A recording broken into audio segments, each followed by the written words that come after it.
An ancient scroll brings the mummy of an Egyptian high priest back to life. Then for some reason he waits 10 years before setting out to recover the body of his dead girlfriend, so he points her tomb out to some British dudes who dig her up. But then he finds that she's been reincarnated as a local woman, but her soul isn't completely his girlfriend's or something, so he burns the body of his girlfriend and then attempts to murder and mummify the reincarnation of his girlfriend so he can then bring her back to life with an immortality spell from the scroll, but she literally deus ex machinas the goddess Isis, who breaks the immortality spell on the mummy by burning the ancient scroll, and then he dies. That's the movie right there. Cool. That's All the right. movie. What do you know about this movie? Oh man, so much. So you will see a theme tonight as we go through the trivia, and I want to see if you can spot that theme as I go through the trivia. So first off, Karl Freund, who was the DP on Dracula, returns to the fold, but this time is put in the director's chair. He has some major DP credits to his name from German Expressionist era films. You know, that's kind of the light and shadow era of German Expressionist cinema, which his films include The Golem, which some people would say is kind of like a precursor to Frankenstein. He also... The Golem. I did say The Golem. Master. Master, no. Sorry. That's returning back to Renfield. It is. Master, no. Please. Please, no, Master. Anyway, go ahead.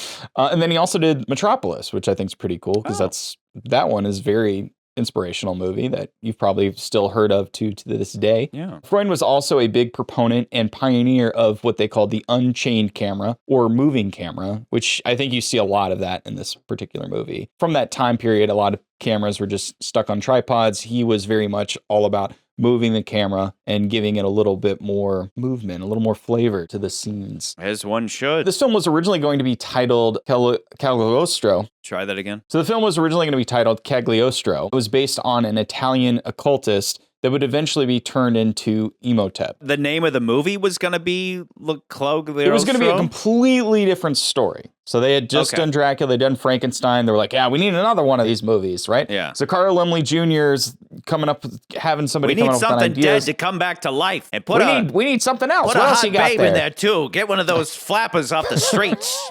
God, we need cigars for this whole thing. We need cigars. No, he's going to have a mummy girlfriend. What, like a wrinkly old skeleton? You're going to have a wrinkly old bag? But sir, his mummy girlfriend. No. I put love a this babe is in what the Carl pot. Laemmle Jr. is. She's reincarnated as some hot babe. Out of here. I'm not kidding about that, though. I think that I do think that a studio head said, wait, he wants to get his girlfriend back? Well, when she comes back, she'll be gross. Well, yeah, sir, but their love, and it's all about love. And he's yeah, but she'll be f***ing gross. Have her reincarnated as a hot babe. Carl Laemmle Jr. hired playwright John L. Balderston. Now, Balderston was the same playwright who adapted Dracula for the play version of it, and then the play version was the one that ended up being adapted to the film version. So you're starting to see a pattern here. Okay. But it would be easy to point out that there are a lot of similarities to this film, to the Dracula story, and then even watching the featurettes. They're like, whether he did it intentionally or was just like, not thinking about it and just started writing it into the script, you can kind of quickly see like, yeah, there's a lot of similarities. But I guess let's talk about those in a little bit. Boris Karloff returns, who was the monster, not Frankenstein, but the monster in Frankenstein. This time he gets a little bit more of an acting role. Yeah, there you go. Yeah, he's on mine. He's right here. He's right there on mine. And then now he's the mummy. There you go. Yeah. Oh, I didn't realize I was showing off my guns. He's like, hey, check him out. Check out my guns. It's right here. Of course, he has more acting to do in this movie as far as lines and everything else. His first day on set, he spent 8 hours with makeup artist Jack Pierce, which I think we talked about last time, to appear as the mummy in the opening scene. So they did all of this makeup, all this stuff. He spent 8 hours. Basically, I think what I read was they started at 11 a.m., ended at 7 p.m. He didn't get done until 2 a.m. in the morning, and then they still had to do another 2 hours of taking all the makeup off. It is terrific, so though. you can see it really is great. For that one scene, and then the rest of the movie, he's in a different kind of makeup. They did makeup on him, it's just not as extensive. Then we got Zita Johann, plays Helen Groverson?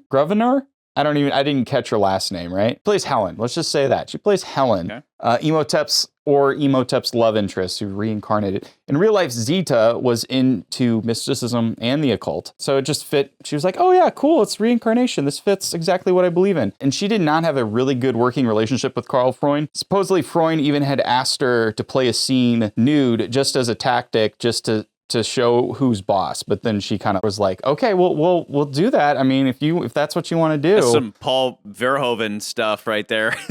Yeah. So but apparently there were other scenes, like in the featurettes, they talk about how like she was like he had her placed on a board because she couldn't sit down because they didn't want to get a crease on her costume and things like they just didn't have a good working relaip at all. And in this next scene, you're gonna this.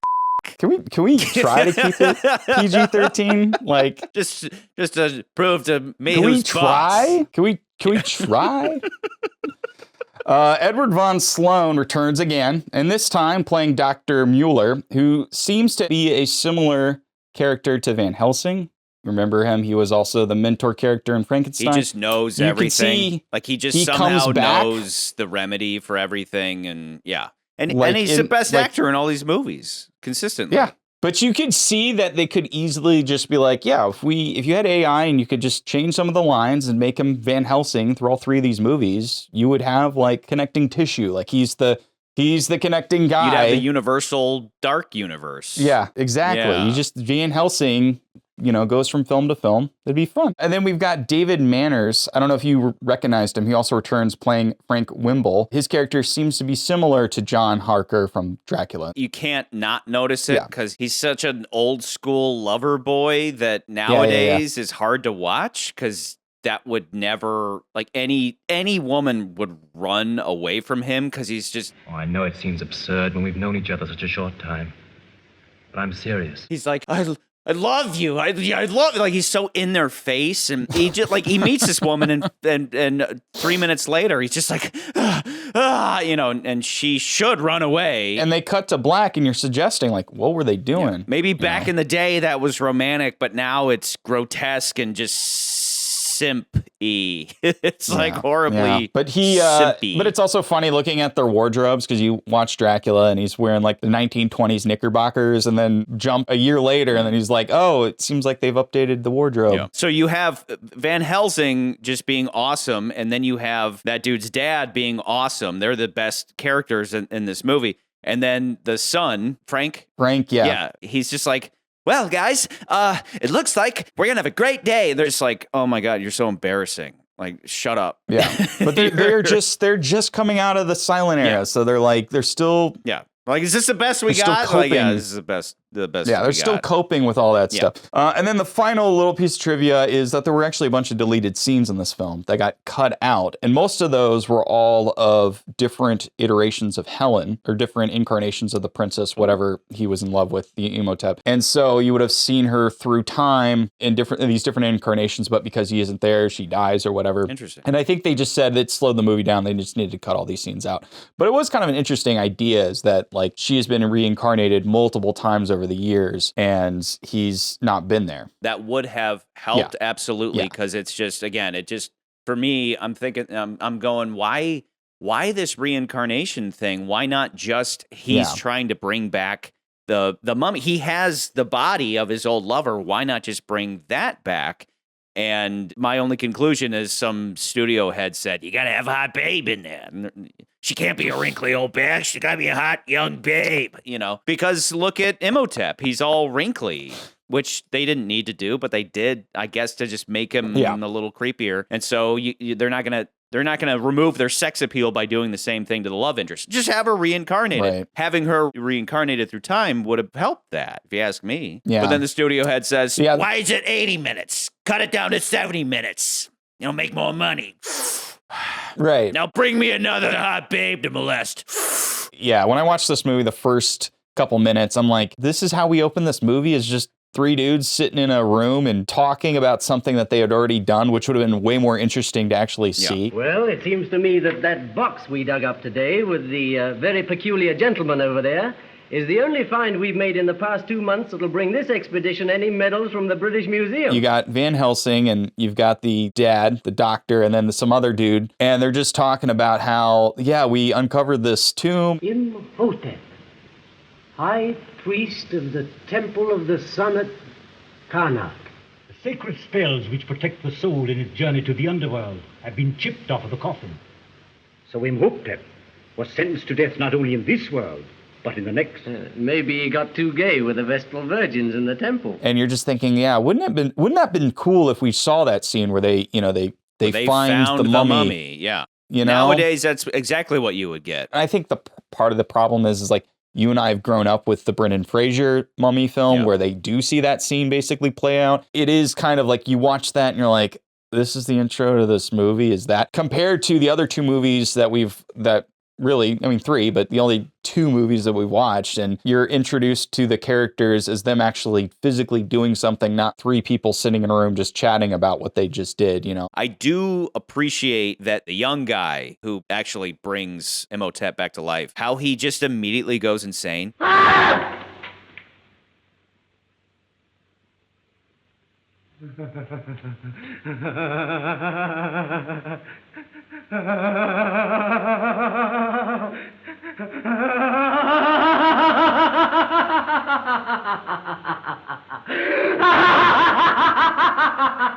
Because, we all know that older movies are less shocking because people were less desensitized and overstimulated back then. So now it's so easy for us to take things for granted. Watch any given movie and somebody might be like, just kill that person. But meanwhile, none of us walking around day to day are murderers. But in movie world, we just murder and death and all this stuff it's so obvious to us now that we take it for granted. Whereas this guy just seeing a body come back to life that we've seen in a million different horror movies, he goes insane right away. He has that laughing fit. And it reminded me of, if you ever read the Shining book, Jack goes to investigate room 237 or 137, whatever it is in the book. And he's saying to himself, he's like, if I go in there and I see something supernatural, I'm going to go insane. It's going to flip a switch in my head. I'm going to go nuts. And I get that. Like that's the way things are in real life. We take things for granted in movies. So that was an interesting way to begin it. He went for a little walk. You should have seen his face.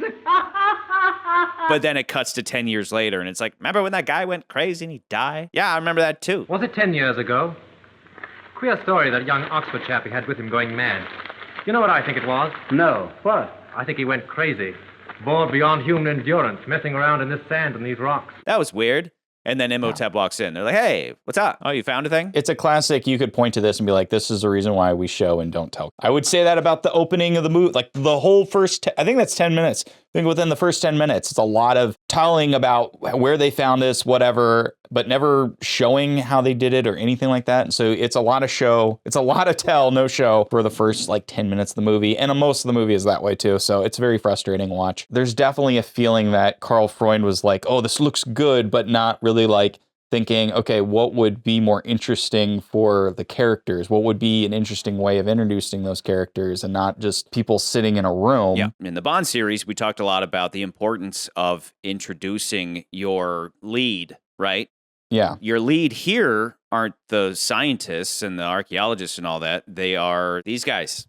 This is your lead. And what is your introduction to him? He's just there. He's just there in the background, which maybe was the point, to just kind of just trivialize it. Just, oh, we're on a dig, and oh, look, a mummy. But this guy is significant. This is the main character of the movie, and he's just there in the beginning to your point. Whereas this guy, the first time he comes, when the first it's just the hand, and then the we don't see him for a good chunk. Yeah, but we spend thing, some time, and so there's a little more care put into the introduction of Dracula. Now, getting to the point, if we're talking initial rank, sounds like both of us are comparing this to Dracula and not so much Frankenstein, because obviously Frankenstein should remain at the top. This feels like watching a less compelling version of Dracula. That's what this felt like. We're going from, what's his name? Directed Dracula. Todd Browning directed it, but then Karl Freund would do some ghost directing because apparently Browning got overwhelmed and he just felt like he couldn't do it. So it's pretty obvious to me that the studio is like, okay, this dude can direct. We'll give you the next monster movie that we do or the next horror picture. This feels like, my point being, this feels like Dracula again. My overall point being that initial ranking for both of us seems like we're pitting these two against each other tonight. Before we went into this, I was thinking, okay, I think The Mummy's maybe it's a better movie. Maybe it's a better movie because Dracula, the one major complaint I would probably say about that movie is because it's the first and it's because it comes right out of the silent era. It feels a lot like a silent picture. There's no music for most of the movie other than any diegetic music that you hear. It's kind of a slower paced movie, but then you compare this to this movie and you're like, well, it's maybe kind I'm of wrong the same because with this. It is kind of the same. But I think the other thing is this movie story, the way they unfold the story is just, there's one really interesting scene, but most of the movie, you don't have any really fun characters. Like we have Renfield, we have Dracula, we have Van Helsing, you have Mina and Lucy, the guy in the sanitarium, oh God, what a crazy guy. Crazy. He's crazy. They're all crazy. They're all crazy. We have that. Like, there's more fun characters in Dracula alone. And then you get to this movie and it's just very, very dry. Very dull. It is dry. It's dry. Like The Mummy. Like. You looking up a synonym? The desert, McCurdy. Did you see that coming? I was going to say dried out bones, like a mummy. That works too. But yeah, the desert works too. That works dry, too. Yeah, it's just a dry movie. Like Ankh Sunamun's p***y. What's wrong with you, bro? What's wrong? So let me ask you this. Is this even a horror movie or is it a drama? I think it still has horror elements. There was the things that I like about, like, I know we're crapping on this movie tonight, right? Like, we're like, yeah, this is probably going to the bottom, but I do think it has some things going for it. Like, I do think that Boris Karloff, we actually get a chance to see him actually acting as far as saying lines other than his doing lisp, grunts his and stuff. delicious and not lisp. to say that he's not. You gotta love that lisp. Permit me to present you with the most sensational find since that of Tutankhamun. What's funny is that you know Count Chocula and Frankenberry and all that stuff, right? The monster cereals that come out every Halloween. Don't be scared. I'm the super sweet monster with the super sweet new cereal, Count Chocula. The voice they give Frankenberry is Karloff's voice, so he has a little bit of a lisp, a lisp. Wait. It's his exactly voice how or it it's sounds. mimicking? It's mimicking his voice. So they mimic that kind of lispy voice. Frankenberry. But I've got chocolate sweeties for monstrous chocolate flavor. Well, I've got berry-flavored sweeties for monster strawberry flavor. Count Chocula. Frankenberry. Hi. Frankenberry. Count Chocula. Yeah, I think he's good in the movie. I think overall he's pretty good. He's fun to watch. I do like the one shot that they use of him, his close-up. I think that's really cool. Because I do like some of the camera work in this movie. Verbatim what they do in Dracula. I like the close-up in this one a little bit more than the other one. I like the whole portal pool of water scene that he does when he shows all the exposition, like, this is what happened to me. That's so cool for a 1930s film to think like, oh yeah, that they were doing that in 1930s. It really kind of blows you away because he starts to fill he's like, check this out. And it starts to fill with smoke and it just, that slow crane shot above it. And then whoosh, and suddenly we're watching a silent movie. It's kind of cool, Well, he's kind of and they shoot it like, if you watch it, they shoot it like a silent movie too. And what I think, which is crazy to me when you watch that scene, and I'm just thinking of like, man, that's like movies, not technically today, but I'm thinking of like, I don't know, like Man of Steel. They have to explain a bunch of exposition and they do it with these like big digital versions or some computer shows it. There's a lot of movies that do it, and I think that's really cool that they were doing it back in 1932 when this movie came out. Even what we're watching is what you're looking for with a mummy picture is you have the pharaoh and you have the servants and one of the most, probably the horrific moment of this movie is when he's being tied up. So anybody who hasn't seen it, he's not tied up, wrapped up. His Vestal virgin girlfriend dies and he steals this sacred scroll, the scroll of Thoth, that has the spells to bring people her back to life. And it's this forbidden thing and he gets caught. It's his dad. His dad is the king or pharaoh or whatever. And then his dad's like, yeah, I have to kill you, son. And it's this wonderfully horrific moment where he's just wide-eyed like this as they're wrapping him all the way up, and they cover his mouth, and then they cover his eyes. That is the most horrific part of the whole movie, and I really appreciate that. The last thing I think that I really enjoy about this one is I like how he uses the Force basically to choke kill people or to give them a heart attack. He never does it in person. He only does it through his mirrors. Yeah, it's always through the pool. Galadriel mirror, and he can force choke them.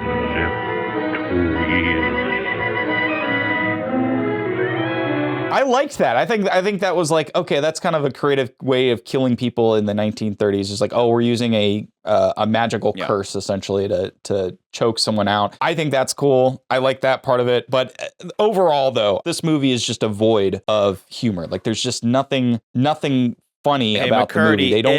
It's dry. It's dry. It's dry. It's dry. We need more dry puns. Give me a dry pun. Give me your best dry pun. We don't have enough. Just sucks the life out of you. This movie just sucks the life out of you, It's just very, it's just rough, It's just a very rough, there's nothing to lubricate the wheels, It's dry. The jokes are supposed to write themselves. The other movies, they go out of their way to, even though we're trying to do a scary movie, they go out of their way to find a character or something to make you kind of oh, that's funny, But this movie is just none of that. It's almost like Carl Freund was no, I do not need any funny characters. It's going to be a serious movie. And that's how most of the movie feels. And it's kind of I wish there was some humor to this. Here's the trouble with what you're saying. Because you could easily see them throwing that in that. It's true. It is dry. It reminds me of arguments about You Only Live Twice, where you're maybe it's technically better in this area and that area, but overall it's just what was the point here? The point here was he wants his girlfriend back. Okay. Well, then why didn't he just steal her mummy and resurrect her? It is thy dead shell. I tried then to raise this body. I could raise it now. But it would be a mere thing that moved at my will, without a soul. Okay, so he's going to put Helen/Anaxinamun's soul into the mummy's body. It was not only this body that I loved, it was thy soul. I destroy this lifeless thing. Oh, wait, no, he's going to burn it, and then he's going to kill Helen and resurrect her as Anaxinamun? So what, are they two souls packaged in one body right now? No, I'm alive. I'm young. I won't die. I loved you once, but now you belong with the dead. I am Anaxinamun, but I'm somebody else too. He's going to kill her and make her a living mummy like himself. I need to take you, and I need to kill you and mummify you and then resurrect you, because I didn't just love your body, I loved your soul. But your soul isn't complete, even though you have these memories of the past, and even though you're literally the reincarnation. The ancient rites must be performed over thy body. Then I will read the great spell with which Isis brought Osiris back from the grave. And thou shalt rise again. The gods will receive into the underworld the spirit of Anaxinamun, but not for long. Osiris will release thy soul. There's just so much Egyptian spiritualism gobbledygook that ultimately feels meaningless. There's an overall feeling of, what was the point of all that? That's what's frustrating, is that I mentioned in the Dracula episodes how there's meaning there. The Dracula stories are more often than not, they're a warning to men and women about sex, about the abuse of sex, the dangers of sex, how sex changes people. You have this tall, dark, handsome stranger coming to you in the night and banging the decency out of Lucy and Mina. Here, what do you have? You have a guy who's I want my girlfriend back because I love her, but the plot is your soul is in this reincarnated body, so we burn your mummy and perform the incantations with the scroll of Thoth, and there's so much going on when in fact absolutely nothing is going on. I feel nothing. It ends up being plot. I do think this movie has at least a semblance of there is meaning there. And the meaning I take away from this movie is like in relationships, there's a reason why a relationship ends and dies. Or if someone dies, there's a reason where that clause is in there till death do us part. And to go out of your way to be like, oh no, I still want to be with this person. I think you've said it with Dracula. It's like you're trying to prolong your life. You're trying to prolong something that is never meant to be prolonged. You have to let go. You have to let go. And I think that to me is the one thing where I've like, yeah, I think that's the meaning. But I do agree with you when you're saying like, it's just a very weird, convoluted plot to get to that point. And there is some like I said, we talked about the deleted scenes would have helped maybe to kind of fill that gap. But I do think that like, even the beginning of the movie, it's like they go out of their way to say this takes place in 1921. He comes back to life, and then it's 10 years later. And then after 10 years, now he's kind of putting his plan into action. That seems odd. Like you're like, why did the writers decide that? I have to wonder why, because there really is no reason why he doesn't get going right away, other than the only thing that could possibly justify it. He was dry? He's too dry. He's too dry. He had to go moisturize, and he had to drink some water so that he could come back as what's his name? Emotep. Oh yeah, what is this? He comes back as Karim. He said that. The first thing I thought about was Karim Bey from Russia. Ardeth Bey. Maybe he needed all that time to establish an identity versus just getting right to it. But I do think that it would have been better to a better movie. A movie today would not have jumped forward 10 years. It would have just had the mummy doing mummy things with some kind of goal. You mean like that 1999 where he had to movie called The Mummy? regenerate, and he did it. He didn't wait 10 years. Why wait 10 years and then all of a sudden he's like, you know what? It's like all of us who go through a breakup. It's like, I like that girl. You know, she wasn't that bad. He's like, it's been 10 years. It's been thousands of years, but I've been walking around for 10 years doing nothing. I'm going to call her up. Hey, guys, she's buried over there. Can you dig her up? And then he causes all these problems. There's really no reason to do the whole 10-year thing. What I'm getting at is this, though. Yeah. They're the same movie. Dracula and Mummy are the same movie, just told in two different ways, two different themes. Or not themes, two different settings, let's say. Between the Mummy and Dracula, when they are confronting the monster, they're just in a living room. Like in both movies. He's like, I think you're a vampire. And they're just chilling in a living room. And here he's like, look at this photograph of a mummy. Why do you show all this to me? They're just in living rooms. Like that's a lot of these movies are like horrific locations and then just like high-class society homes. And what you have with Dracula is, okay, we've identified that Count Dracula is a vampire. We have to protect this babe. Oh no, he took her. We got to go into Carfax Abbey and we got to king, and kill him. Whereas with Mummy, I get what you're saying that maybe there's a theme there about like when love is lost, you need to let it go, whatever. But that's all shrouded by, your soul isn't complete and let me quick burn the carcass of your original body. And then I'm going to take you into this other room and this guy's preparing a bath and you're going to get in the thing and maybe it'll burn you. I'm going to stab you. It ends up being like the end of Rogue One, where it's like, we need to get the thing, to get the thing, to get the thing, to hit the thing, to do the thing, to the switch. Where you're like... A movie that a lot of people think is the best movie, and I'm like, no, it's not. No, not at all. It's not. You maybe have some kind of meaning there that is overshadowed by this, like, plot thing. Dracula is more to the point and makes sense, and you can follow it. Kill Dracula, his hold on Mina is released, done. Whereas by the end of this movie, I'm like, what? Oh, Isis, holy maiden, I was thy consecrated vestal. I broke my vows. Save me now.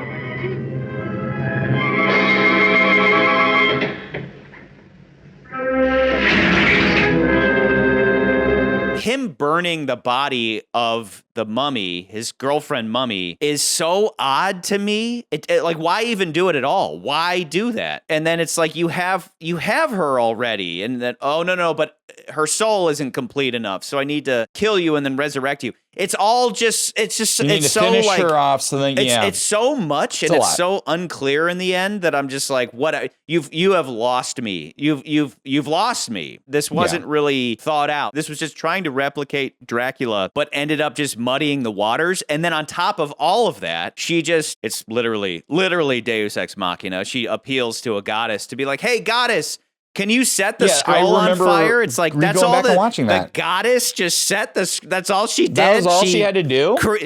A goddess performed a miracle just to set the scroll of Thoth on fire. It's just by the end of the movie, I'm like checked out. Like this is weird. And I think the core difference would be that Dracula had the advantage of coming from a book that had an established story.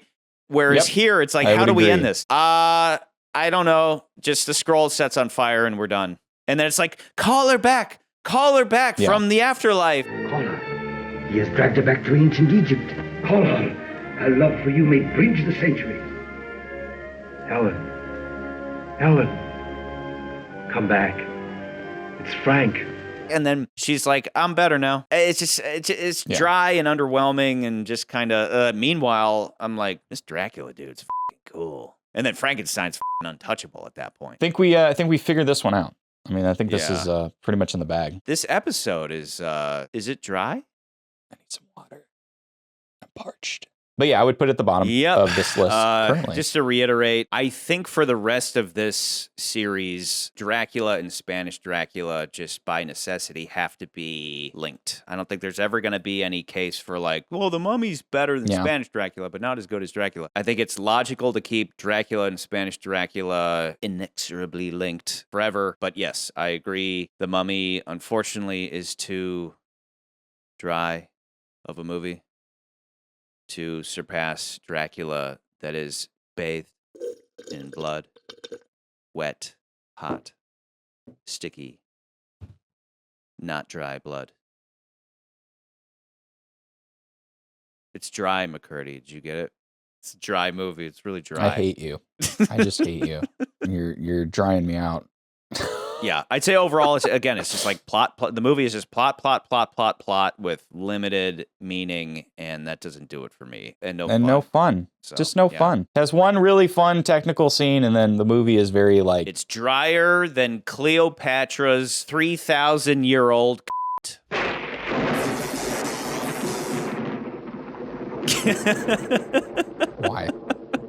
Why? Okay, anyway, who would you toast to? Should we do Boris? He's like the one of the good things in this movie. Because he actually acts in this film. He really is the only good thing of this movie. Maybe his Frankenstein is better. Because this is unexpected. Going into this, knowing, growing up with Brendan Fraser. Hi, I'm Brendan Fraser. That's Fraser. Sounds like razor, which has been mispronounced all my career. I'm glad we were able to clear this up. Everybody says Fraser, though. Growing up with his movies, you expect to come into this with a more monstrous guy, and then when he just shows up and he's Karen Bay, he's just a guy, and I guess he could he's just a little creepy, magic, but he's just a guy. Yeah. And it's funny because Helen is into him, and it's like, bitch, did you look at his face? Well, they're attached by their souls, Charlie. He's the highlight. He's the best this movie has to offer. So let's toast to the Grinch himself. It came without ribbons. It came without tags. It came without packages, boxes, or bags. I'm gonna drink some water. Boris Karloff. Boris Karloff. Happy Halloween, Boris. Yay. May your legacy live on beyond I'm not dry anymore. What mummies live, which is a long time. They last a long time because they're dry.